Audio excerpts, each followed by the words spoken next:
하나님의 생명의 말씀 시편 52편 1절로부터 9절까지의 말씀.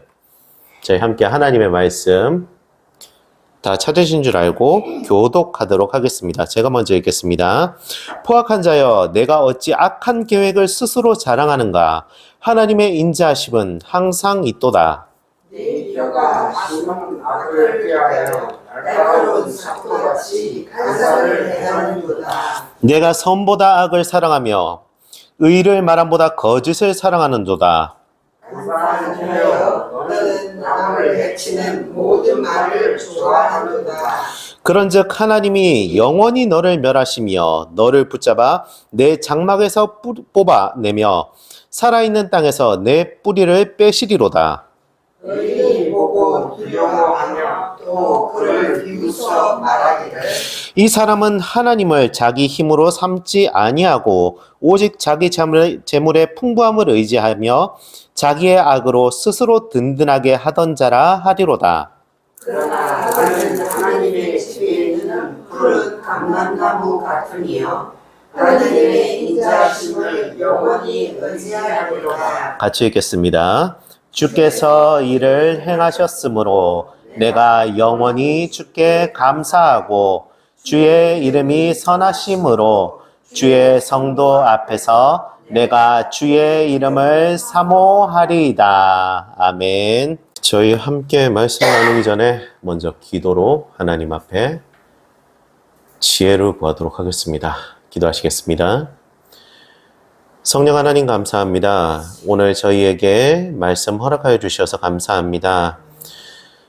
저희에게 주신 말씀, 앞으로의 삶을 살아가는 저희에게 주시는 하나님의 누구보다도 현명한 지혜인 줄로 믿습니다. 저희를 향한 사랑의 메시지인 줄로 믿습니다. 하나님, 이 말씀 속에 담아놓으신 세상을 살아가는 지혜, 하나님 앞에 더욱더 사랑스러워지는 방법 알려주시옵고, 오늘을 살아가는 저희가 앞으로의 삶을 이 말씀 속에서 살아갈 수 있도록 주님과 함께 동행하는 시간 가지게 하여 주시옵소서. 감사합니다. 예수님 이름으로 기도드립니다. 아멘. 잠깐만 물 조금만 마시고 시작하겠습니다.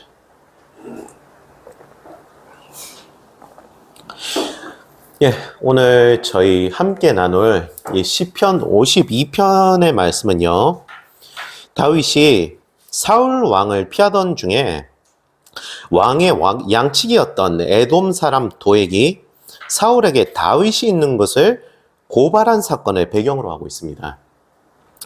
이것에 대한 내용은 사무엘상 21장에서 22장에 기록되어 있고요. 다윗이 아히멜렉 제사장에게 도움을 받은 후에 이 양치기 도액은 이 사실을 사울에게 고자질합니다. 그리고 이것 때문에 노부의 제사장들이 사울에게 학살을 당하게 됩니다. 그 직후에 너무 큰 슬픔과 분노의 감정에 하나님 앞에 솔직하게 고백한 찬양이 바로 오늘 저희가 함께 나눌 시편 52편의 말씀입니다. 다윗은 52편에서 포악한 자에게 악을 꾀하고 거짓을 사랑하는 악인을 하나님이 영원히 멸하신다고 경고하고 있습니다. 악인은 하나님을 의지하지 않습니다. 자기의 재물의 풍부함을 의지하고 그렇게 철저하게 자기 안에서 모든 것을 완결시키며 살아갑니다. 다윗은 본문을 통해서 하나님의 인자하심을 영원히 의지해야 함을 선포하고 있습니다. 이런 하나님을 향한 감사와 사모와 고백을 하나님께서 우리에게 허락하시길 바랍니다. 첫째로 하나님의 혀로 생활하는 우리가 되기를 소원합니다. 사람의 혀는요, 정말 막강한 힘을 가지고 있습니다. 특히 잠언 18장 21절에서는요, 이 혀가 가지고 있는 힘에 대해서 죽고 사는 것이 혀의 힘에 달렸나니라고까지 이야기하고 있습니다. 앞서 말씀드렸듯이 이 시편 52편은요, 사무엘상 21장에서 22장까지 기록되어 있는 사울의 제사장 학살 사건을 배경으로 하고 있습니다. 이 도액이라는 사람은요, 간사한 세치 혀로 사울을 충동질해서 다윗을 도운 아히멜렉을 포함한 85명의 노베 제사장들을 잔인하게 학살하게 만든 사람입니다. 이런 흉악한 사건에 대해서 다윗은요, 본문 오늘 52편 1절에서 포악한 자의 악한 계획과 하나님의 인자하심을 대조하고 있습니다. 포악한 자는 날카로운 칼날 같은 간사한 혀로 사람을 해치고 죽입니다. 결국 그 끝은 어떻게 되느냐? 그 예가 바로 오늘 본문에서 오늘 직접적으로 나오지 않지만 이 사건을 일으켰던 사울과 도액의 결말에 대해서 이야기를 하고 있는데요. 할 수 있는데요. 바로 하나님의 심판을 받게 된다는 것입니다. 사울이야 당연히 말할 것도 없이 전쟁에서 비참하게 죽습니다. 도액 역시 오늘 본문을 살펴보게 되면요. 본문이 아니라 그 사무엘상 이야기를 살펴보면요. 에돔 백성이라는 표현을 하고 있습니다.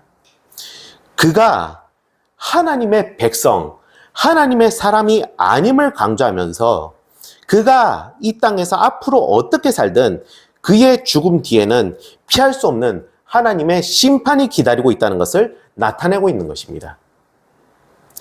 사람은요, 마음에 쌓인 것을 혀로 표현합니다. 마음에 선과 의가 쌓인 사람은 선하고 의로운 것이 혀를 통해 나타납니다. 반면 악과 거짓이 쌓인 사람은요, 악하고 거짓된 말, 모든 사람을 상처 입히는 말을 합니다. 여기서 정말 무서운 것은요, 그것이 바로 무의식 중에 나온다는 겁니다. 내가 아무리 잘 꾸밀 거야, 내가 아무리 잘 표현할 거라고 한다고 해도 내가 모르는 나의 속에 있는 하나님 앞에 내가 어떻게 싸워왔냐는 것이 그 혀에 나도 모르는 상황 속에서 나오게 된다는 것이죠. 우리가 생각 없이 뱉는 말이라고 하는 그것이 우리의 솔직한 모습을 보여주는 것입니다. 하나님께서 우리를요, 특별하게 만드셨습니다. 그렇기 때문에 이 혀도 당연히 특별합니다. 우리는요, 하나님을 닮게 지어진 존재입니다. 그렇다면 우리의 혀 역시 하나님을 닮아가야 하는 데에 써야 하는 것입니다. 우리를 구원하신 예수 그리스도의 사랑을 표현하는 혀가 그 하나님께서 사랑하시는 혀인 줄로 믿습니다. 두 번째, 푸른 감람나무 같은 삶이 되시길 바랍니다.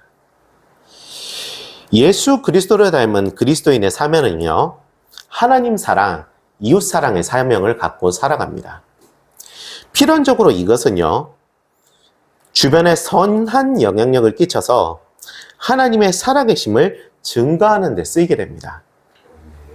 그런데 사울과 도액은 하나님을 닮기보다 자기 힘으로 오로지 자기 뜻, 자기 생각, 자기 마음대로 행동을 하다가 끝내는 무고한 사람들을 죽이는데 자기의 힘을 사용하게 됩니다. 그들의 어디에도 하나님이 주신 사랑은 조금도 나타나지 않습니다. 그래서 하나님이 그들을 영원히 멸하셨습니다. 악인은 하나님의 뜻을 알아가고 하나님과 관계를 깊게 하기를 꺼려하고 절대로 그렇게 하지 않습니다. 한다고 해도 그 영혼의 깊은 곳에 나타나는 그 속은 영원히 하나님과 멀어져 있는 채로 있죠.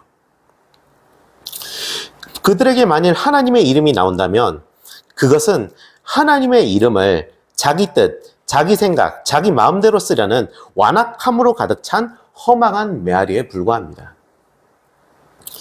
결정적으로 그들의 목적은 하나님이 아닙니다. 자기 자신이 누리기 위한 착취와 재물에 불과하죠. 지금 현 상황에서는 그들이 모든 것을 자기 뜻대로 하면서 악한 계획으로 스스로를 든든하게 하려 하지만 그 죽음의 뒤에는 피할 수 없는 하나님의 심판이 기다리고 있는 것입니다. 그 반대의 삶이 바로 하나님의 뜻을 따르는 삶, 하나님 사랑, 이웃 사랑의 삶입니다. 그 사랑의 삶은 바로 하나님의 뜻을 따르면서 이웃을 사랑하며 하나님의 말씀을 조금이라도 더 실천하기 위해서 살아가는 그 하나님의 등대가 되는 삶이라고 할 수 있겠습니다. 하나님과의 관계가 올바르게 되어 하나님의 인자하심을 의지하는 사람은 양지 마른 비옥한 땅에서 햇빛을 머금고 자라나는 푸른 감람나무 같은 삶을 살아갑니다. 목마른 사슴, 시냇물을 찾아 헤매일 때에 인도하시는 그 목자처럼 하나님께서 우리를 친히 햇빛을 비추시면서 물가에서 자라나는 아름다운 감람나무, 올리브나무처럼 키우시는 것입니다. 올리브나무는요, 정말 1, 2년 정도가 아니라 사시사철 푸르고 수백 년 동안 값진 열매를 계속해서 맺어 나갑니다. 하나님의 인자하심을 의지하는 성도는요, 하나님께 감사하고 하나님께 공급받는 은혜로 인해서 삶 속에서 하나님 사랑, 이웃 사랑을 주변에 퍼뜨리고 증가하면서 살아가게 되어 있습니다. 그것으로 인해서 하나님께 기쁨을 드리는 삶을 살게 되는 것입니다. 그리고 정말 놀라운 것은요, 그 과정 속에서 하나님이 그에게 끊임없이 베푸신다는 것입니다. 우리는요, 공급받고 살아가는 존재입니다. 그것이 나 자신이 되는지 아니면은 하나님 아버지가 되는지는 우리 자신이 말씀에 비춰볼 때 더욱더 잘 알 수 있습니다.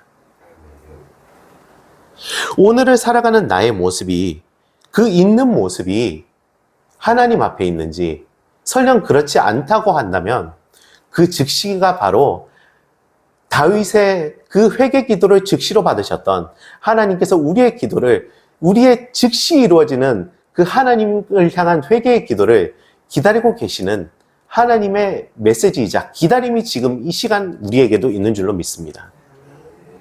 우리는요, 하나님을 말씀으로 더욱더 가까이 하고 있는 존재입니다.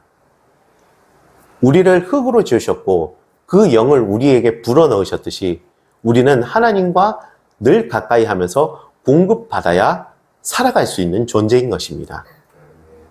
그렇기 때문에 우리는 그 하나님의 말씀을 더욱더 생활 속에서 실천하며 살아가야 할 필요가 있는 것입니다.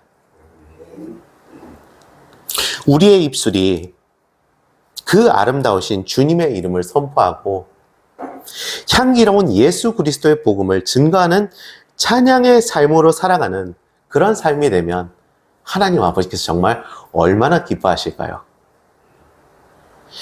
그 하나님의 소원이 지금 우리의 삶 속에서 이루어져 가고 있는 것입니다. 하나님은요, 우리를 찬송으로 만들어 가고 계십니다. 우리의 삶의 마무리는 항상 하나님의 기쁨이 가득 차 있는 줄로 믿습니다.